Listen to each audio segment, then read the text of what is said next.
hari ini kita akan memulai ibadah Jumat Agung kita. Kita bersyukur pada Tuhan. Karena apa? Karena Tuhan Yesus yang sudah mati di atas kayu salib menebus dosa-dosa kita manusia. Mari sama-sama kita mau siapkan hati kita. Kita mau angkat pujian untuk memuji dan menyembah Allah kita. Kita lipat tangannya. Kita mau katakan selamat pagi Bapa, selamat pagi Yesus, selamat pagi Roh Kudus. Kita ambil sikap doa. Kita mau serahkan semuanya dengan ucapan syukur kepada Tuhan. Selamat pagi Bapa, selamat pagi Yesus, selamat pagi Roh Kudus. Terima kasih atas anugerah-Mu.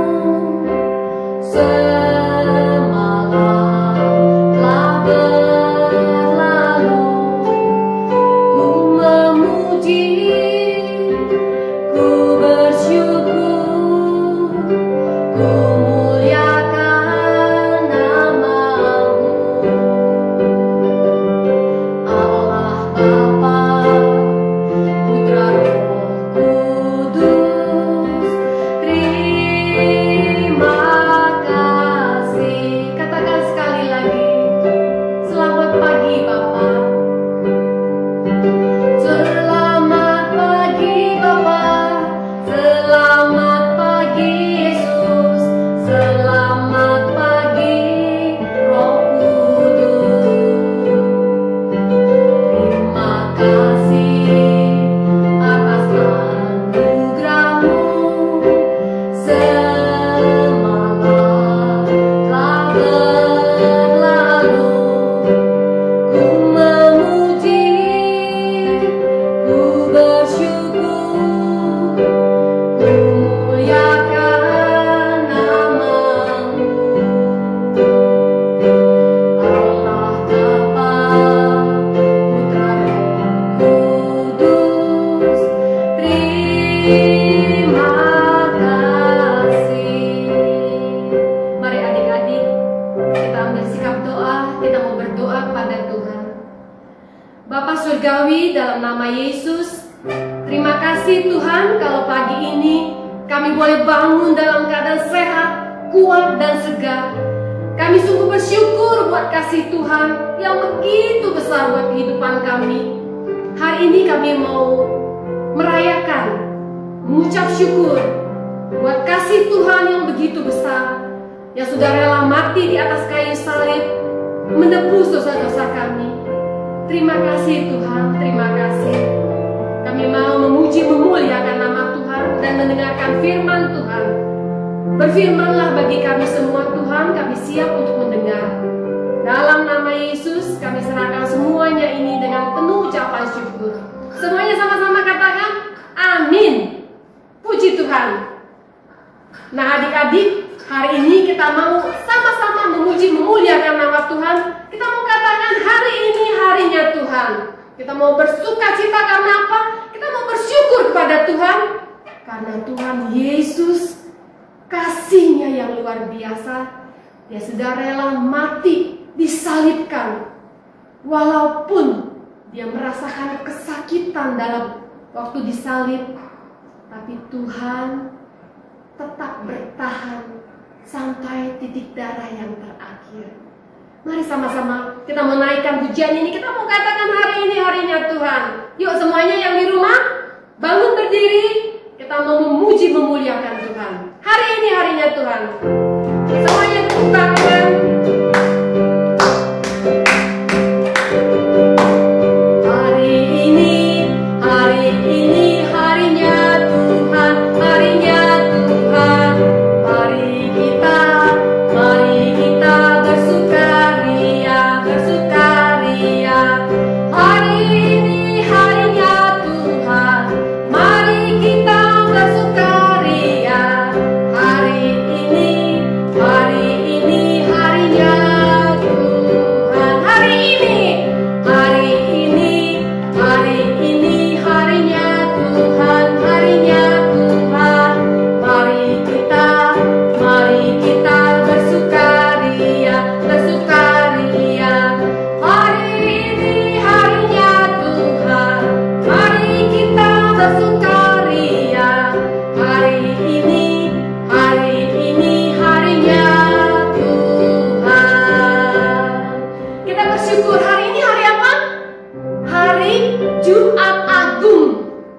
kita semua, setiap manusia di dunia ini merayakan hari kematian Tuhan Yesus.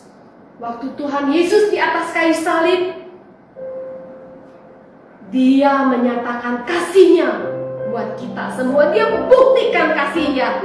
Kita mau naikkan pujian, kita mau katakan tanda paku di kaki dan tangan, tanda cintanya Tuhan. Amin. Semuanya bangun berdiri, tetap berdiri. Kita mau kasih gerakan, ya. Kita mau katakan tanda paku di kaki dan tangan, tanda cintanya Tuhan.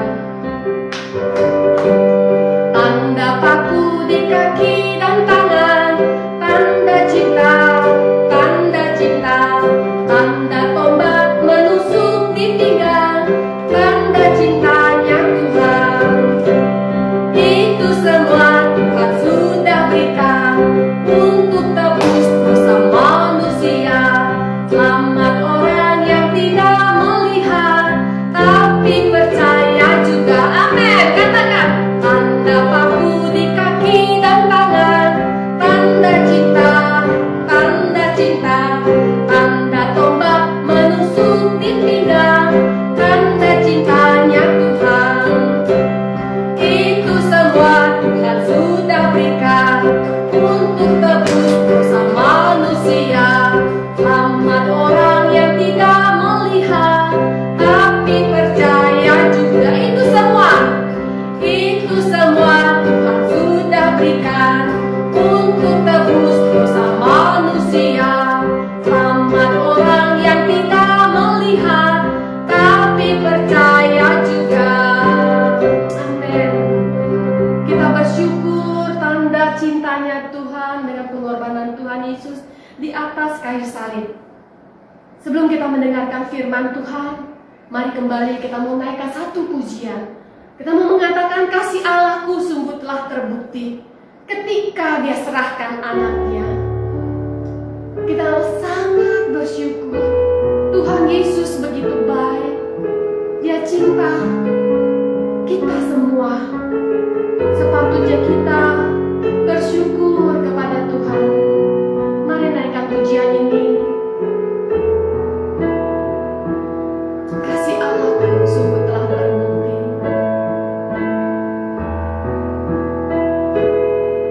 Kasih Allahku sungguh telah terbukti ketika Dia serahkan anaknya. Kasih Allah mau berkorban bagi kau dan aku. Tak ada kasih seperti kasih-Mu. Katakan kasih Allahku. Kasih Allahku sungguh telah terbukti. Amin Tuhan. Ketika Dia serahkan anaknya. Kasih Allah mau berkorban bagi kau dan aku. Tak ada kasih seperti kasih-Mu. Bersyukur, bersyukur, bersyukur, bersyukur, bersyukurlah, bersyukur karena kasih setiamu. Ku sembah, ku sembah, ku sembah dan ku sembah selama hidupku. Ku sembah Kau Tuhan. Bersyukur, bersyukur, bersyukur, bersyukur. Kau bersyukur karena kasih setiamu. Ku sembah, ku sembah, ku sembah dan ku sembah selama hidupku. Ku sembah Kau Tuhan. Katakan sekali lagi bersyukur. Haleluya Tuhan. Biar kita bersyukur kepada Tuhan buat kasih Tuhan yang begitu besar dalam kehidupan kita. Dia rela mati di atas kayu salib menanggung dosa-dosa kita. Dia disalibkan, Dia disalibkan. Dia buktikan, Tuhan Yesus buktikan kasih-Nya buat kita. Bersyukur, bersyukur.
Shalom anak-anak Erukit yang dikasihi Tuhan, senang sekali Cici Angela bisa kembali menyampaikan kebenaran firman Tuhan.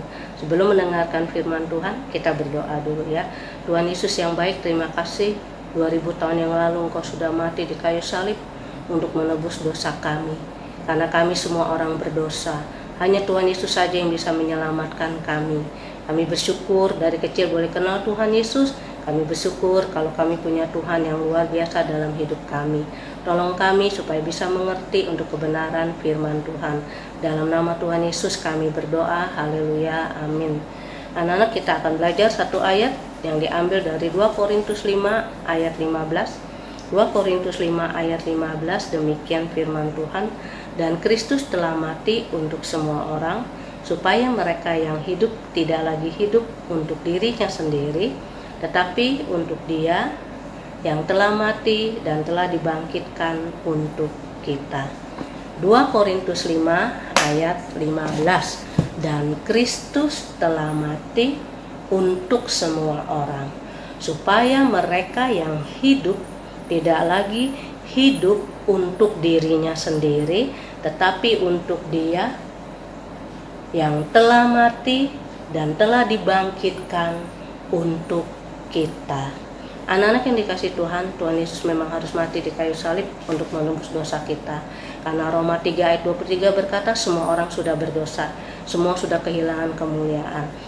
Nah, yang bisa menyucikan dosa-dosa kita adalah darah Tuhan Yesus. Tidak bisa pakai mama lemon. Ya, mama lemon hanya untuk cuci piring, atau pakai papa lemon, kungkung lemon, nggak ada ya. Yang bisa menyucikan dosa-dosa kita adalah darah Tuhan Yesus. Tuhan Yesus mati di kayu salib, dan hanya Dia satu-satunya yang bisa menyelamatkan dosa-dosa kita. Zaman dahulu, di zaman Romawi, tentara Romawi menghukum orang jahat itu dengan disalib. Memang Alkitab katakan Tuhan dihukum di antara para penjahat, karena Tuhan disamakan seperti penjahat oleh mereka. Tapi Tuhan tidak jahat. Hanya Dia satu-satunya yang bisa menyelamatkan dosa kita. Yang kiri kanan ini adalah orang yang jahat ya. Yang dihukuman ini layak untuk orang jahat ini, tapi Tuhan Yesus bukan orang jahat. Dia disalibkan karena Dia menanggung dosa-dosa kita semua. Dosa-dosa yang menyalibkan juga, karena mereka tidak percaya Tuhan Yesus. Mereka melakukan seperti ini, ikut hukum Yesus. Termasuk kita juga, kita ikut menghukum Yesus karena kita hidup dalam dosa. Kebohongan kita, kenakalan kita, kurang ajar kita. Dan Tuhan Yesus dipantek kakinya, tangannya, bahkan kepalanya dikasih mahkota duri sehingga keluar darah yang mengalir. Darah ini yang mengalir untuk menyucikan dosa kita dan mengingatkan kepada kita anak-anak, kadang-kadang pikiran kita selalu memikirkan yang jahat, pikiran kita selalu memikirkan hal-hal yang kotor. Ya, kita suka mau berpikiran nanti aku mau bohong, atau otak kita berpikir aku lihat itu ada duit, ada mainan yang bagus, nanti aku akan ambil kalau nggak ada orangnya, kan orangnya nggak lihat ya, aku akan curi barang itu. Itu pikiran kita, otak kita ya, yang selalu kita mau pakai untuk berbuat bohong. Kita ingat ketika kita mau buat bohong, Tuhan Yesus sudah mati kayu salib, dikasih mahkota duri, darahnya yang tercurah, aku tidak boleh bohong lagi. Kalau memang aku salah, aku bilang salah. Dan jangan aku punya rencana-rencana yang jahat. Tangan Tuhan juga dipantek, keluar darah, supaya tangan ini dipakai untuk hal yang baik. Bukan tangan ini dipakai untuk nonjok orang, atau mencuri, ambil barang yang bukan miliknya, atau tangan ini dipakai untuk berbuat kejahatan yang lain. Kita ingat ketika mau melakukan yang jahat, Tuhan sudah dipantek tangannya, pakai paku, keluar darah, aku tidak boleh melakukan yang jahat. Lalu aku pakai dengan apa? Kita bisa dengan berdoa. Kita bisa tangan kita pakai untuk menolong mama, menolong teman yang kesusahan. Atau tangan ini kita pakai untuk berbuat baik, membantu. Dan di tangan ini dipakai untuk menjadi berkat. Dan kita juga ingat ketika kaki kita mau melakukan yang marah, nendang, ya.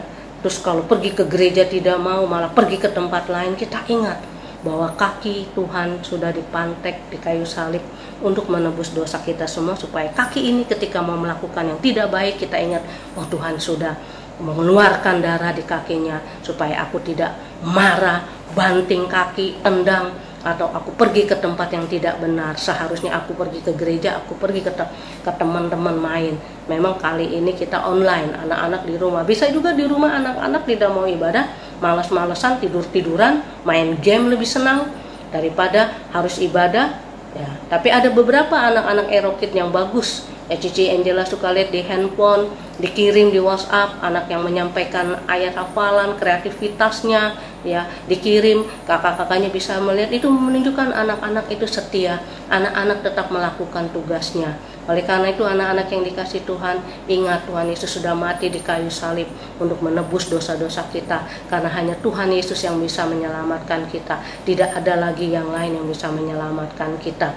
Oleh karena itu anak-anak, kita bersyukur, kita bangga punya Tuhan Yesus yang luar biasa. Karena hanya Dia yang bisa menyelamatkan kita, hanya darahnya yang tercurah di kayu salib menebus dosa anak-anak dan Cici Angela, mama, papa, semua orang. Oleh karena itu anak-anak, biar kita menjadi anak-anak yang setia, dan orang yang disalib kiri kanan malah ikut-ikutan mengejek, padahal mereka orang jahat. Mereka menghina Yesus, ngatain Yesus. Tapi ada yang satu lagi orang yang jahat, dia tahu Yesus adalah Raja. Dia berkata, Yesus, ingatlah aku apabila engkau datang sebagai Raja. Dia bertobat, dan Tuhan bilang, mulai saat ini engkau ada bersama dengan aku. Anak-anak, kamu termasuk yang mana? Termasuk yang pendua jahat ini yang bertobat atau yang tidak bertobat? Anak-anak punya teman-teman yang belum kenal Tuhan Yesus, doakan, ajak dia supaya dia juga percaya Tuhan Yesus yang sudah mati di kayu salib. Doakan supaya dia juga diselamatkan. Pasti Tuhan tolong kalian menjadi pemberita-pemberita Injil walaupun masih kecil. Oleh karena itu anak-anak yang dikasih Tuhan, betapa kita bersyukur kita punya Tuhan Yesus yang sudah mati di kayu salib menyelamatkan kita semua, dan kita tidak hidup untuk diri kita sendiri. Anak-anak jadi berkat untuk teman-teman, untuk orang tua, untuk ibu guru, siapapun yang belum kenal Tuhan Yesus, anak-anak ajak untuk mengenal Tuhan Yesus. Mari kita mau berdoa. Tuhan Yesus, terima kasih untuk kebenaran firman-Mu. Terima kasih Engkau sudah mati di kayu salib untuk menebus dosa kami. Tolong kami Tuhan, supaya kami juga boleh membawa teman-teman yang belum mengenal Tuhan Yesus. Jangan teman-teman kami seperti dua penjahat yang disalib, yang satu tidak mau percaya, malah bahkan mengejek Tuhan. Tapi kami mau Tuhan seperti yang disalib satunya lagi, yang bertobat, yang mau menerima Tuhan Yesus sebagai Tuhan dan Juru Selamat pada saat-saat terakhir masa kritis, yang juga diikut disalib, yang juga dia mati karena hukuman jahatnya yang dilakukan. Kami bersyukur bahwa Tuhan Yesus Juru Selamat kami satu-satunya. Tidak ada Tuhan selain Tuhan. Dalam nama Tuhan Yesus kami berdoa. Haleluya. Amin.